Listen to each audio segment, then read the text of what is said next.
Hello दोस्तों, एक बार फिर स्वागत है आपका अपने चैनल रेनबो रोशनी में। आज हम एनसीईआरटी ज्योग्राफी एनसीईआरटी की क्लास 7th की एनसीईआरटी पढ़ रहे थे। इसमें चैप्टर 4 एयर तक हो गया था। आज का हमारा जो टॉपिक है वो है चैप्टर 5 वाटर।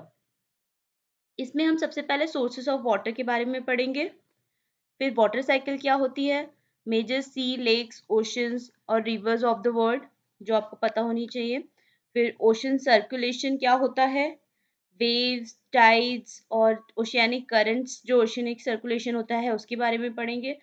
फिर एडिशनल इंफॉर्मेशन थोड़ी, एक्सरसाइज सॉल्व करेंगे, प्रीवियस वीडियो का आंसर होगा और एक एमसीक्यू और फिर अपकमिंग वीडियो की इंफॉर्मेशन।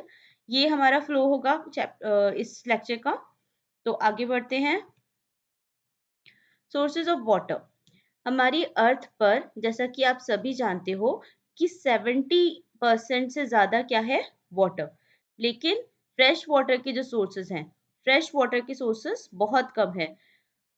तो अगर हम ओवरऑल देखें तो सिर्फ लेस देन 3% वाटर ही पीने लायक है।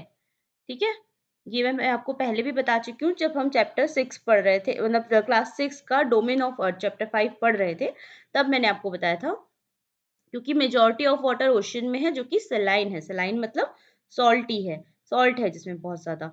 तो 97% वाटर कहाँ से आता है, ओशन से। ठीक है, फिर उसके बाद 2.0% जो वाटर है वो आता है आइस कैप्स पे, जो हमारी फ्रीज्ड पोल्स हो गए और जो आइस कैप्स है जहाँ पे जो पूरी की पूरी आइस कवर्ड हैं, वो वहां से आता है 2%। उसके बाद ग्राउंड वाटर जो कि 0.68% है। ये भी हम एक्सट्रैक्ट कर लेते हैं, कैसे, ट्यूबवेल से और जो नॉर्मल कुएं होते हैं उनसे, इनसे से हम ग्राउंड वाटर एक्सट्रैक्ट कर लेते हैं। फ्रेश वाटर सोर्सेज की अगर बात करें तो फ्रेश वाटर का सबसे अच्छा सोर्स है फ्रेश वाटर लेक्स और इनलैंड सीज जो कि 0.009% है। ऐसे ही सॉल्ट लेक्स भी हैं जिनका भी परसेंट सेम है, 0.009। एटमॉस्फेयर से जो हमें वाटर मिल सकता है वो है 0.0019, और रिवर से हमें, नदियों से जो हमें पानी मिलता है वो है जस्ट 0.0001%। तो इस तरीके से हम फ्रेश वाटर और सलाइन वाटर को के सोर्सेज को देख सकते हैं। लेकिन ये क्वेश्चन अधिकतर पूछा जाता है कि किस सीक्वेंस में हमें, मतलब कहाँ पर फ्रेश वाटर सोर्स सबसे ज्यादा है। तो ये एक छोटी सी ट्रिक है, ईशा गई फिसार। जैसे हिसार एक हरियाणा की जगह है, बस एच को आपको रिप्लेस करना है एफ से। ईशा गई फिसार, तो आई से हो गया आइस कैप्स। ठीक है, सबसे ज्यादा वाटर आफ्टर ओशन कहाँ पर है, आइस कैप्स में। फिर है ग्राउंड वाटर। ठीक है, ग्राउंड वाटर। अब उसके बाद यहाँ से फिसार से शुरू होता है फ्रेश वाटर सोर्सेस।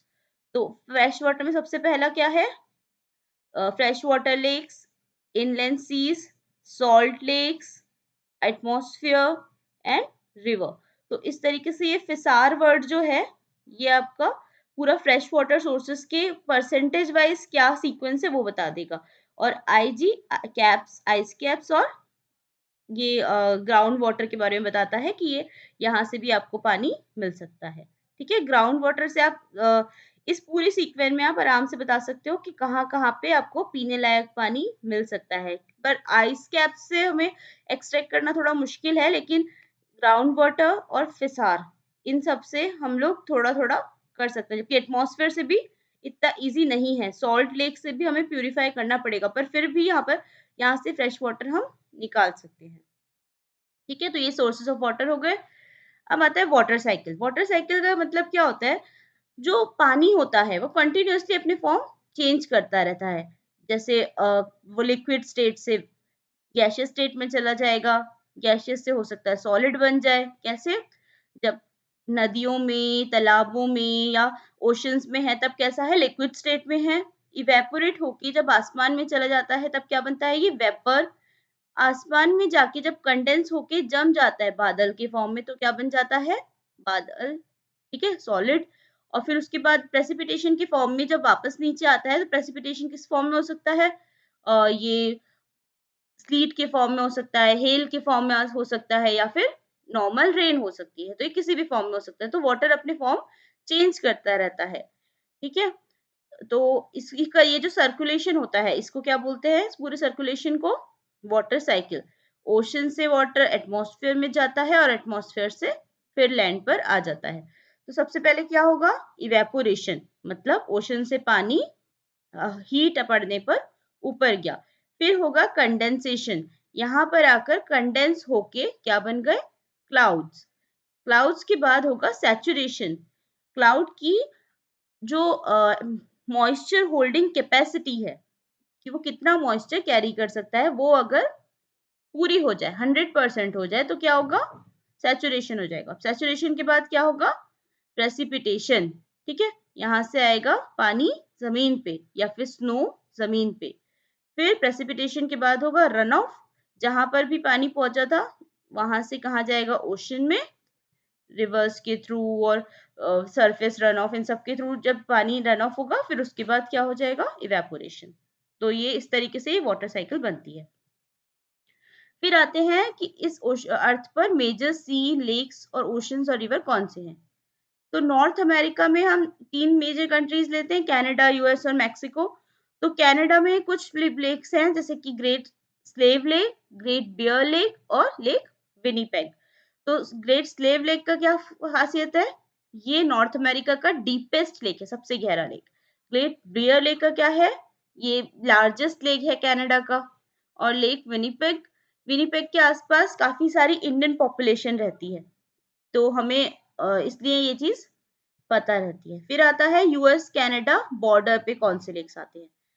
इन्हें 5 largest lakes of United States कहते हैं, जैसे Lake Superior, Lake Huron, Lake Michigan, Lake Erie and Lake Ontario.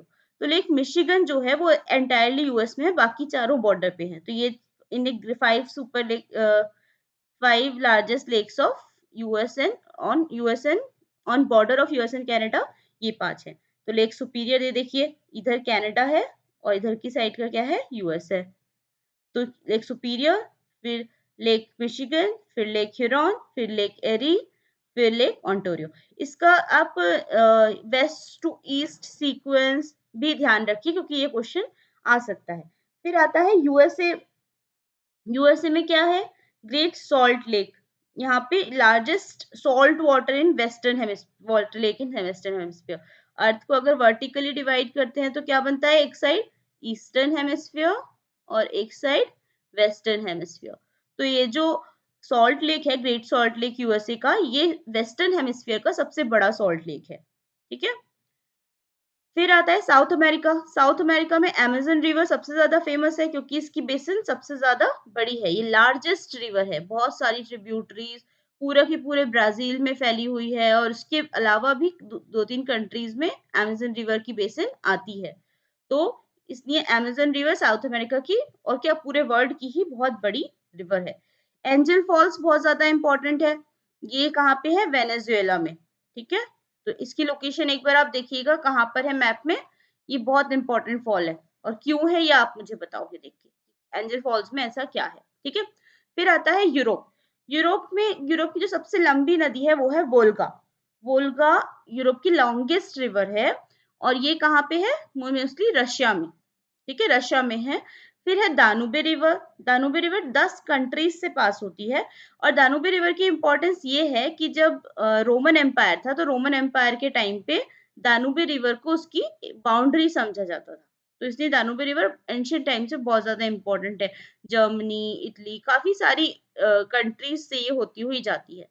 फिर आता है मेडिटेरेनियन सी, यूरोप का सदर्न बॉर्डर। जो यूरोप के साउथ में है वो है मेडिटेरेनियन। मेडी मतलब मिडिल, टेरन मतलब लैंड, जो लैंड के बीच में हो, ऐसा सी। तो भूमध्य सागर कहते हैं इसे हिंदी में। ठीक है? तो मेडिटेरेनियन सी भी बहुत इंपॉर्टेंट है। फिर इसके बाद है अफ्रीका में सबसे ज्यादा इंपॉर्टेंट रिवर नाइल रिवर। कहाँ है?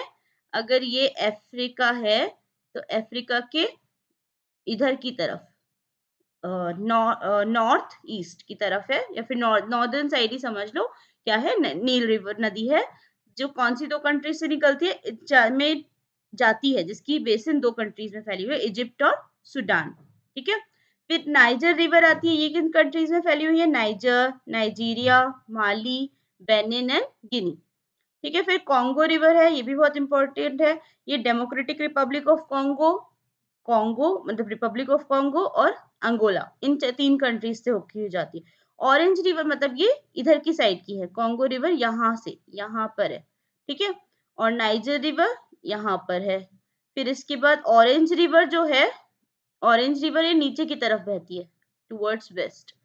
ठीक है, ऐसे। तो ये कहाँ पर है ऑरेंज रिवर? साउथ अफ्रीका में है, ये अफ्रीका तो हो गई, साउथ अफ्रीका में। विक्टोरिया फॉल्स जो है, ये फॉल बहुत इंपॉर्टेंट है, ये जाम्बेजी रिवर पे है। ठीक है। और ये सदर्न अफ्रीका में आता है, यहाँ पे। ठीक है, इसका भी लोकेशन देखिए। फिर Black Sea and Caspian Sea important है, सॉरी सॉरी गलत है, ये एशिया में आते हैं, इनकी गलत लिखा हुआ है। ठीक है, ये एशिया के सी हैं। फिर आता है एशिया। ठीक है, एशिया में एक तो ब्लैक सी और कैस्पियन सी हो गए। फिर ब्रह्मपुत्र रिवर जो है वो चाइना और इंडिया में बहती है। आगे कहाँ पे? वेस्ट बंगाल में भी जाती है, जब ये गंगा और ब्रह्मपुत्र रिवर साथ में डेल्टा बनाते हैं। ठीक है। तो गंगा रिवर इंडिया की बहुत ही फेमस रिवर है, हम इसे नेशनल रिवर भी मानते हैं। हुएंग रिवर जो है, इसे येलो रिवर भी कहते हैं, चाइना में मोस्टली बहती है और बहुत लंबी रिवर है, second longest river in China. ठीक है। ऑस्ट्रेलिया में 2 रिवर हैं, मरे रिवर और डार्लिंग। ठीक है, ये दोनों रिवर ऑस्ट्रेलिया की बहुत फेमस रिवर है। ऑस्ट्रेलिया मोस्टली ऐसा कॉन्टिनेंट है जो कि मोस्टली क्या है? डेजर्ट है। ठीक है, तो ये दोनों रिवर वहां की लाइफलाइन जैसी हैं। ठीक है।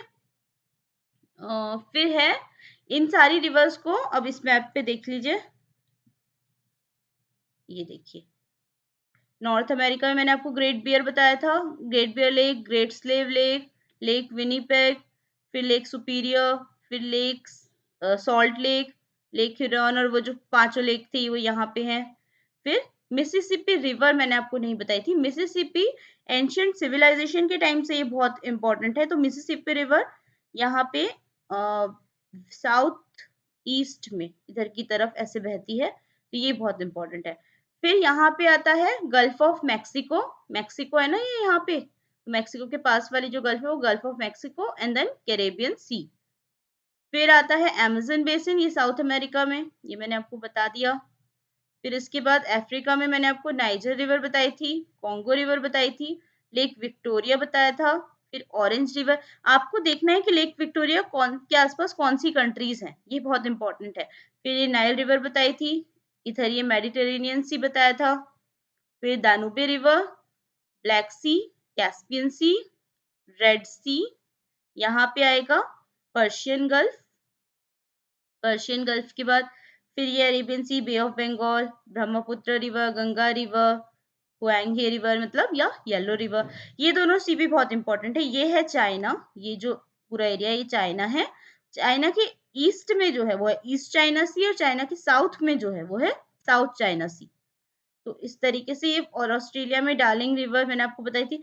इधर की तरफ कोरल रीफ्स हैं, द ग्रेट बैरियर रीफ जिन्हें कहता है ऑस्ट्रेलिया का। तो यहाँ पे जो सी है उसे कहते हैं कोरल सी, क्योंकि बैरियर रीफ है तो उसके नाम पर इसका नाम है कोरल सी। ठीक है, तो ये हो गए इंपॉर्टेंट सी, लेक्स और ओशंस और रिवर। ओशंस तो आपको पता ही है, इधर पैसिफिक ओशन, ये Pacific ocean, Atlantic ocean, Indian ocean, southern ocean, Arctic ocean, ये मैं आपको पहले बता चुकी हूँ क्लास 6 में, इसलिए मैं अभी डिटेल में इनके पर नहीं गई। ठीक है। फिर आता है ओशन सर्कुलेशन क्या होता है। जैसे पॉन्ड्स और लेक्स में वाटर स्टेगनेंट रहता है, एक ही जगह पे रहता है, बहता नहीं है।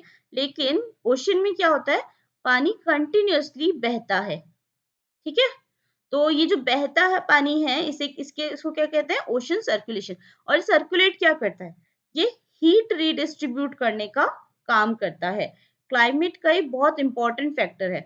जब हीट डिस्ट्रीब्यूट हो जाती है, रीडिस्ट्रीब्यूट हो जाती है on the surface of earth, तो क्लाइमेट सब जगह के नॉर्मलाइज रहता है, कहीं पर ना ज्यादा ठंड ना ज्यादा गर्मी, मतलब रेगुलर करने के लिए की रेगुलेटर ऑफ क्लाइमेट है ओशन सर्कुलेशन जो है। तो ओशन के जो मूवमेंट ऑफ वाटर होता है वो 3 तरीके से हो सकता है, waves, tides and oceanic current. Waves क्या होते हैं? वेव्स होती हैं जब वाटर सरफेस वाटर पे हवा के चलने से, ठीक है, हवा के चलने से धीरे धीरे पानी आगे बढ़े, ठीक है, तेज हवा चल रही है और वो पानी को बहा रही है, तो जो वेव जो मोशन होगा, ओशनिक राइज एंड फॉल होगा वाटर का, उसे क्या कहेंगे? वेव, ठीक है। जेंटल विंड्स के होता है। अब देखो, अगर विंड ही बहुत ही तेज स्पीड में चल रही है, बहुत तेज स्पीड में अगर पानी के ऊपर से विंड चल रही है, ओशन के ऊपर से विंड चल रही है, तो क्या होगा? बहुत तेज वेव्स आएंगी। और अगर सोचो अंडर वाटर अर्थक्वेक आ जाए, वोल्केनिक इरप्शन आ जाए, मतलब मैं सी बॉटम की बात कर रही हूँ, सी बॉटम पे अर्थक्वेक आ रहा है, वोल्केनिक इरप्शन हो रहा है, या फिर लैंडस्लाइड हो रही है, इस तरीके का कुछ हो रहा है, तो ऊपर पानी जो होगा, ओशन में जो ऊपर पानी होगा, वो क्या होगा? हिलेगा। जैसे एक बॉल को अगर आप जोर से हिल जाए तो पानी क्या होता है? ऐसे ऐसे करके गिरने लगता है। ऐसे ही अगर बड़े से ओशन में अर्थक्वेक, वोल्केनिक इरप्शन या लैंडस्लाइड हो जाए अंदर, तो बहुत बड़ी बड़ी ह्यूज टाइडल वेव्स आएंगी, जिन्हें क्या कहते हैं? सुनामी, ठीक है। फिर आता है tides, rhythmic rise and fall of oceanic water. अगर एक पर्टिकुलर रिदम पे, जैसे एक दिन में 2 बार ऐसे कुछ जो पानी है, जो वेव्स हैं, वो बहुत ऊंची और बहुत नीची होती हैं, तो उसे क्या कहते हैं? टाइड्स। एक पर्टिकुलर टाइम पे आएगी, ठीक है, ट्वाइस इन अ डे। तो स्ट्रॉन्ग ये क्यों होता है?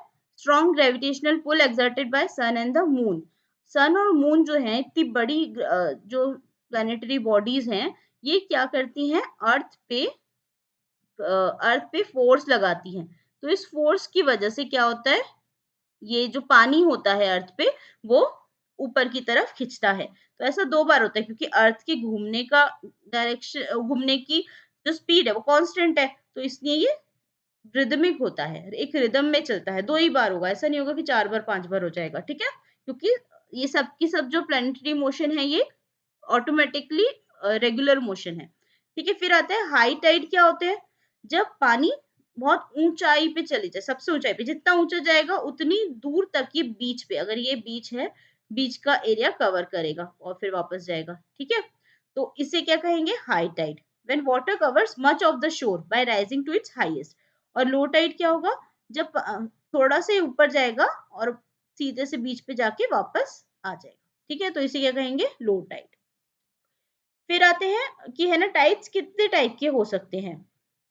और हाई टाइड के 2 फायदे होते हैं। एक तो ये नेविगेशन में हेल्प करता है। क्या होता है कि है ना, टाइड अगर है तो वो क्या करेगा? वेव ऊपर की तरफ ले जाएगा, ऊपर की तरफ की वेव होंगी, तो जो शिप यहाँ पे हमने डाली थी, वो शिप इस वेव के साथ ऊपर चली जाएगी और जल्दी से ओशन के या समुद्र के अंदर पहुंच जाएगी। और दूसरी चीज ये होती है कि जब ये वेव्स नीचे से ऊपर की तरफ आती हैं, तो फिशेस जो होती हैं वो भी ऊपर आ जाती हैं। तो अगर यहाँ पे कोई फिश पकड़ने गया है तो उसको बहुत सारी फिशेस मिल जाती हैं, ठीक है। तो ये दोनों फायदे हैं हाई टाइड्स के। Tides can be of 2 types, नीप टाइड है, स्प्रिंग टाइड। क्या होता है कि सन है, जो सन होता है और मून अगर 90 डिग्री का एंगल पे हो, ठीक है, एक साइड से सन का पुल होगा और दूसरी साइड से मून का पुल होगा, तो क्या होगा? जो हायर वाटर मूवमेंट हो सकता है, हाई टाइड बन सकते हैं, वो कैंसिल हो जाएगा। एक तरफ से सन खींच रहा है, एक तरफ से मून खींच रहा है। देखो, एक हम ये भी क्वेश्चन आ सकता है कि सन तो बहुत बड़ी बॉडी है, मून तो बहुत छोटी है, तो सन का इफेक्ट ज्यादा होना चाहिए, लेकिन ऐसा नहीं है। सन हमसे काफी दूर है, लेकिन मून हमसे काफी पास है, तो उसकी वजह से मून का इम्पैक्ट भी काफी ज्यादा होगा, ठीक है। केवल उसके साइज पे मैटर नहीं करता, डिस्टेंस कितना है वो भी मैटर करता है। तो ये दोनों ऑपोजिट या सेम डायरेक्शन में नहीं लग रहे, इसलिए ज्यादा इम्पैक्ट नहीं पड़ेगा, और जो टाइड की जो हाइट होगी वो उतनी नहीं होगी, लो टाइड्स होंगे, तो इन्हें क्या कहेंगे? नीप टाइड। लेकिन जब सन और मून एक ही डायरेक्शन में हो, या तो सन अर्थ और सन के बीच में मून आ जाए, या फिर सन और अर्थ के सीधे मून आ जाए, सिंगल लाइन में अगर ये तीनों आ जाते हैं, तब अर्थ पे सबसे ज्यादा इफेक्ट पड़ेगा। ये दोनों खींचेंगे अपनी तरफ और अर्थ इनसे काउंटर वो लगाएगी, और इनके पुल की वजह से क्या होगा? बहुत ज्यादा पानी ऊपर तक आएगा। ऐसे ऑपोजिट साइड में भी पानी ऊपर तक आएगा। सेम केस होगा जब ये ऑपोजिट डायरेक्शन में होंगे कि पानी ऊपर तक खिंच जाएगा क्योंकि दोनों के पुल होगा। तो ऐसे जो टाइड होते हैं उन्हें क्या कहते हैं? Spring tide. जब पानी सबसे ज्यादा ऊंचाई तक जाए तब स्प्रिंग टाइड, जब पानी कम ऊंचाई पे जाए, ठीक है, ज्यादा ऊंचा ना जाए, लो टाइड हो, तो कहा जाएगा इसे नीप टाइड। अब आते हैं ओशियनिक करंट्स। ओशियनिक करंट्स क्या होते हैं? पानी ओशंस में अगर नदी बह रही है, ठीक है, नदी का एक डायरेक्शन होता है, stream of water flowing constantly, लगातार बहती जाती है और एक पर्टिकुलर डायरेक्शन में बहती है, इन्हें कहते हैं ओशियनिक करंट। करंट दो तरीके के हो सकते हैं, वार्म या कोल्ड, ठीक है, गर्म करंट या कोल्ड करंट। देखो इनके ये दोनों चीजें ध्यान रखना, एक स्ट्रीम ऑफ वाटर होगी जो कि कॉन्स्टेंटली बहेगी और एक पर्टिकुलर डायरेक्शन में बहेगी। वार्म भी हो सकते हैं, कोल्ड भी हो सकते हैं, ठीक है। और जहां पर वार्म एंड कोल्ड करंट मिलते हैं वहां पर दो चीजें होती है, एक तो फिशिंग ग्राउंड बनते हैं, बहुत अच्छा फिश कैच होता है, और दूसरी चीज फॉगी वेदर हो जाते हैं। फॉगी वेदर मतलब धुंधला दिखेगा, तो आपको नेविगेशन में दिक्कत होगी, ठीक है। फिर ये है ओशियनिक करंट्स, इन्हें देखिए। अर्थ हमारी घूमती है वेस्ट टू ईस्ट, तो पानी जो होगा वो क्या होगा, हमें थोड़ा सा उल्टे डायरेक्शन में हमें जाता हुआ दिखेगा। तो ये क्या है? ये है इक्वेटोरियल करंट। तो नॉर्थ की तरफ जो जाए वो नॉर्थ इक्वेटोरियल करंट, साउथ की तरफ जो जाए वो साउथ इक्वेटोरियल करंट, ठीक है। तो ये इधर की डायरेक्शन में बहेंगे, लेकिन जब यहाँ पर इनको कोई हर्डल मिलेगा तो ये यहाँ पे पाइलअप होके पानी कुछ पीछे चला जाएगा, जो क्या कहलाएगा? काउंटर इक्वेटोरियल करंट, ठीक है। ये जो वापस उल्टा आता हुआ दिख रहा है वो काउंटर इक्वेटोरियल करंट है, ठीक है। तो और कुछ पानी क्या होगा, जैसे यहाँ पे साउथ अमेरिका का हिंड्रेंस आ गया, तो पानी थोड़ा तो वापस चला गया, थोड़ा ब्राजील की तरफ मुड़ गया, है ना। तो ये क्योंकि इक्वेटर पे क्या होता है, सन की रे सबसे ज्यादा पड़ती हैं, इसलिए पानी गर्म होगा, ठीक है। तो जब ये पानी नॉर्थ या साउथ, नॉर्थ पोल की तरफ किया जा रहा है, ये गल्फ स्ट्रीम दिख रहा है आपको, गल्फ स्ट्रीम, या साउथ की तरफ ये ब्राजील, जहाँ पे हिंड्रेंस दिखेगा वहां से ये टर्न हो जाएगा, थोड़ा सा पानी पीछे जाएगा जो काउंटर इक्वेटोरियल करंट बना देगा, थोड़ा सा नॉर्थ और साउथ डायरेक्शन में जाएगा जो कि हॉट स्ट्रीम्स को साउथ सदर्न एरिया या नॉर्दर्न पोल पे ले जाएगा। अब क्या होगा, गल्फ स्ट्रीम वार्म करंट जा रहा है, इधर से ब्राजील वार्म करंट जा रहा है। यहाँ पर पोलर रीजन्स जो हैं, साउथ अमेरिका, साउथ सदर्न पोल, साउथ पोल और नॉर्थ पोल वाले जो रीजन है ये ठंडे होंगे, तो यहाँ से जो पानी बहता हुआ आएगा वो क्या होगा? ठंडा। तो ये लेब्राडोर करंट देखो, ग्रीनलैंड से जो करंट आ रहा है, तो ये सारे ठंडे होंगे। तो जब ये मिलेंगे, ठीक है, यहाँ पे क्या बनेगा फिर? Fishing ground, foggy weather. और ऐसे ही जब ये थोड़ा सा और ऊपर जाएगा तो ये गर्म और ठंडा, यहाँ पे ब्रिटेन की साइड पे क्या बनेगा? फिर से फिशिंग ग्राउंड और फॉगी वेदर। फिर वापस आते टाइम ये जो मॉइस्चर कैरी कर रहा था और जो हीट कैरी कर रहा था वो कम हो जाएगी, क्योंकि ऑलरेडी जब ठंडे पानी में, गर्म पानी में आप थोड़ा ठंडा पानी मिला दो तो उसका टेम्परेचर रिड्यूस हो जाता है। तो इसी तरह ये करंट वापस से ठंडे हो जाएंगे और फिर से ये ऐसे साइकिल बन जाएगी, ऐसे हर जगह पे बनेगी। भले ये सदर्न अटलांटिक ओशन लो, नॉर्दर्न अटलांटिक ओशन लो, इंडियन ओशन लो, और Pacific, north Pacific, south Pacific, ऐसे सब जगह पे एक साइकिल बनती है। तो ये क्या है? ओशन करेंट्स है। इनके बारे में हम बाद में वापस पढ़ेंगे जब हम क्लास 11th में जाएंगे। अभी ये जो नाम है, जैसे एगुलास करंट साउथ अफ्रीका के पास से निकल रहा है, ठीक है। बैंगुलर करंट यहाँ अफ्रीका के वेस्टर्न साइड से निकल रहा है। ब्राजीलियन करंट ब्राजील के पास से निकल रहा है। गल्फ स्ट्रीम मैक्सिकन गल्फ के पास से निकल रहा है। जो जिस जगह के पास से निकलते हैं उसके नाम पर इनका नाम होता है। कुरोशियो, ठीक है, ओयाशियो, ओयाशियो कोल्ड करंट हो गया, कुरोशियो वार्म करंट हो गया। क्यों? क्योंकि इक्वेटर से जो जाएगा वो गर्म पानी होगा, पोल से जो आएगा वो ठंडा पानी होगा, ठीक है। तो इन सबको ध्यान रखिए एक बार। तो एडिशनल इन्फॉर्मेशन ये है कि मार्च 22 को वर्ल्ड वाटर डे मनाया जाता है ताकि लोग वाटर कंजर्व करें और उसकी इंपॉर्टेंस को समझें। टेरेनियम क्या होता है? अगर हम एक क्लोज एनक्लोजर में प्लांट को ग्रो करें, एक छोटा सा आपने कांच का डिब्बा बना लिया, एक्वेरियम जैसे होता है ना, रियम होम, ठीक है। एक्वेरियम में पानी पानी में बनाते हैं। टेरन मतलब लैंड वाले जो प्लांट है उनको, उनका हम क्या बनाएंगे? टेरेरियम, ठीक है। आर्टिफिशियल एनक्लोजर है जिसमें हम प्लांट्स को रख सकते हैं। तो हम इसमें देखेंगे जो इसका जो रूफ होगा वहां पर पानी की बूंदें जम जाएंगी, ठीक है। क्यों जम जाएंगी? क्योंकि इवेपोरेशन होगा, इवेपोरेशन के बाद क्योंकि उसे बाहर निकलने की जगह नहीं मिलेगी तो ऊपर पानी की बूंदें जम जाएंगी और फिर थोड़े टाइम बाद वही वापस नीचे आ जाएंगी। क्या होता है, ये हमें बताता है कि वाटर साइकिल कैसे चलती है। ठीक है, average salinity of ocean is 35 parts पर थाउजेंड। डेड सी इजराइल में जो है उसकी सैलिनिटी इतनी ज्यादा है कि उस पर इंसान फ्लोट कर सकता है। देखो, जब डेंसिटी ऑफ अर्थ बहुत ज्यादा है तो हम इस पे खड़े हो पाते हैं, इससे थोड़ी कम डेंसिटी में हो सकता है हम लेट पाए। तो ऐसी डेड सी जो है वहां की डेंसिटी इतनी ज्यादा है पानी के लिए कि स्विमर्स जो है उस पे फ्लोट कर सकते हैं। कितनी है, 45 पर थाउजेंड। एवरेज होती है 35 पर थाउजेंड और इसकी डेड सी की है 45 पर थाउजेंड। सुनामी एक जापानीज वर्ड है जिसका मतलब है हार्बर वेव्स। हार्बर वेव्स मतलब क्यों, क्योंकि जो हार्बर होते थे जहाँ पे शिप्स खड़ी होती, शिप्स बनती थी, वहां पे क्या होता था कि जब ये सुनामी आती थी इतनी बड़ी वेव्स तो हार्बर्स डिस्ट्रॉय हो जाते थे, इसलिए सुनामी ये वर्ड वहां से आया है। फिर ये कुछ लोकेशंस हैं, इनका ध्यान रखिए।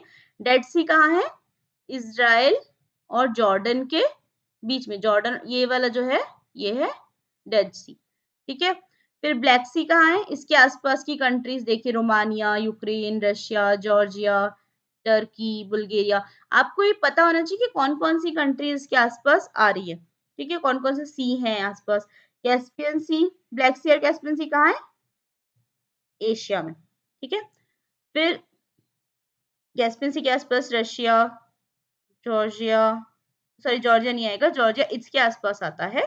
ब्लैक सी के आसपास इधर अजरबैजान, ईरान, तुर्कमेनिस्तान, कजाकिस्तान। तो जो कंट्री नहीं आ रही आपको फाइंड आउट करना आना चाहिए एमसीक्यू में कि कौन सी कंट्री इस पर्टिकुलर सी को नेबर नहीं कर रही, इस पर्टिकुलर सी के आसपास नहीं है। ठीक है, उनकी लोकेशन ध्यान से देखिए एक बार मैप में। फिर आता है exercise, what is precipitation. Precipitation क्या है, ये मैं आपको पहले भी बता चुकी हूँ। प्रेसिपिटेशन जब वाटर को हम वाटर इवेपोरेट होता है, कंडेंस होता है, it comes down on earth in the form of sleet, hail और rain, which is called precipitation. बारिश का होना इज प्रेसिपिटेशन।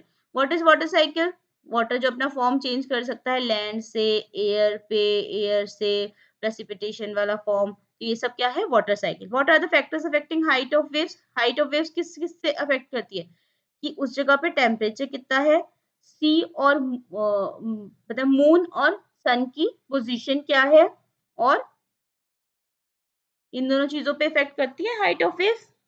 ठीक है, टेम्परेचर अगर ज्यादा होगा तो क्या होगा, मतलब सन डायरेक्ट उस पर पड़ रहा है, मतलब सन का पुल भी ज्यादा होगा।